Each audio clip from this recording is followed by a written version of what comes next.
You just realized your business needed to hire someone yesterday. How can you find amazing candidates fast? Easy. Just use Indeed.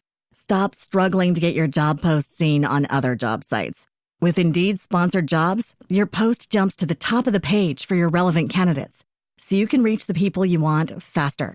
According to Indeed data, sponsored jobs posted directly on Indeed have 45% more applications than non-sponsored jobs. Don't wait any longer. Speed up your hiring right now with Indeed. And listeners of this show will get a $75 sponsored job credit to get your jobs more visibility at Indeed.com/kidsandfamily. Just go to Indeed.com/kidsandfamily right now and support our show by saying you heard about Indeed on this podcast. Terms and conditions apply. Hiring? Indeed is all you need. Okay, let's unpack this one. Chuck Woolery died at 83. Yeah. You know, you think Chuck Woolery, and you think game shows. Oh, yeah. But there's more. Oh, there's way more. There's a lot more to this guy. Absolutely. So we've got a stack of stuff here we're looking at. We've got Entertainment Weekly, IMDb, his Wikipedia page, some AP News coverage. Even the New York Post chimed in on this one. So we are going to dive deep into the life of Chuck Woolery. Let's do it. And figure out what made this guy tick. Because, you know, there's some stuff in here that's pretty surprising. Yeah. When you think about, like, the game show host. Yeah. And then where he ended up. It's a journey. It's a journey for sure. Yeah. I mean, he sort of represents different slices of American culture, like over the last 50, 60 years. And he seemed to kind of always have a knack for tapping into whatever the zeitgeist was at the moment, you know, whether it was music or television or even his political commentary later. Yeah, so he was born in Kentucky in 1941, and music was like his thing. Yeah, right out the gate. I mean, he served in the Navy, he works a regular job, and then forms a psychedelic pop duo. Wait, what? Called the Avant-Garde. Really? This is like a movie. I did not know this about him. This is crazy, right? It's funny because you look at his career and you're like, oh, yeah, Wheel of Fortune and Love Connection, and that's kind of it. And there's so much more. This is so interesting. And they weren't just like messing around. They had a top 40 hit in 1968. Wow. With a song called Naturally Stoned. No way. I am not kidding. Chuck Woolery singing about being naturally stoned. That is amazing. Wow. We got to hear this. Let's hear it. Okay. That is a vibe. That's something else. It's something else. And that was the 60s. So he's riding that psychedelic wave and then goes on to release solo country records. Talk about range. That's incredible. But television came calling right out. Yeah, like this is what's so interesting to me about him is that transition from music to television. He starts off with a children's show called New Zoo Review. Oh, yeah. Which ran for like 5 years in the 70s. You know? So like from psychedelic pop to entertaining kids, like he clearly knew how to connect with an audience. Yeah, he had that something special. Right. Like some people have it, some people don't. He had that IT factor. Yeah, the charisma. Whatever it was. The charm. Yeah, he had it. And then, you know, the game show era. Okay. Wheel of Fortune in 1975, the original host, like... Hard to imagine anybody else doing. Those early Wheel of Fortune intros. Right. It wouldn't be the same without him. Yep.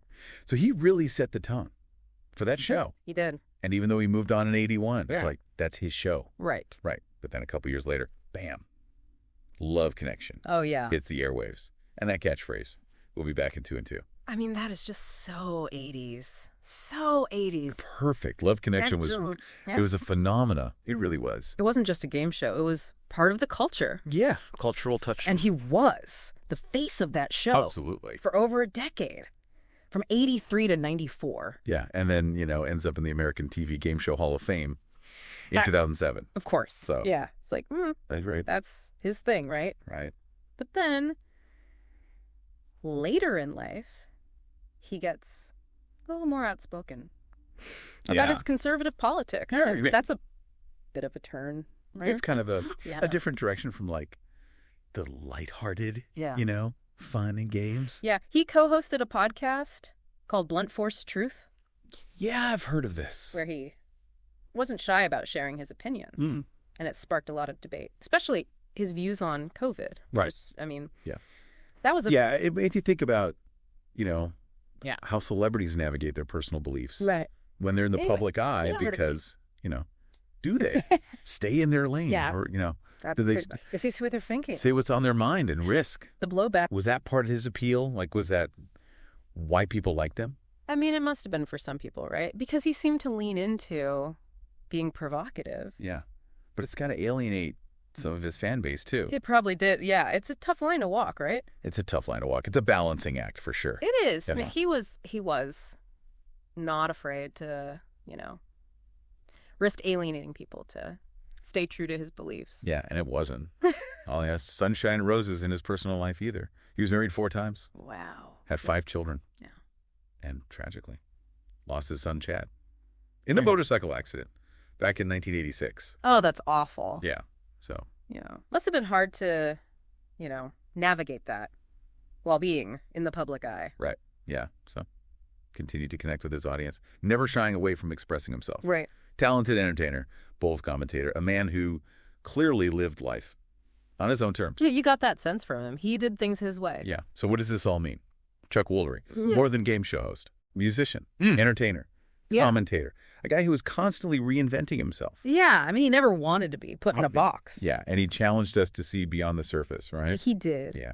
He reminds us that people are complex. Yeah. And there's always more to the story than what we see. Right. And that's a great takeaway for all of us. Yeah. Think about favorite celebrities. What's underneath that public persona? What don't we know? What might surprise you? If you've done a little deeper. Yeah. Good question. Today is your lucky day. Today is the day that our $3 website works for you, paying you directly to your PayPal daily. Imagine $3 ongoing continuous payments to your PayPal account. Imagine falling asleep and waking up to $300 in your PayPal account. How would this make you feel? How could this help you? What bills could you pay? What kind of fun could you have? What does that retirement look like now? All for a one-time payment of $3. This website is DFY done for you, fully built and completely hosted, and never stops collecting payments for you. You have spent $3 on coffee on a regular, but that coffee won't help you create multiple streams of income. Click the link below.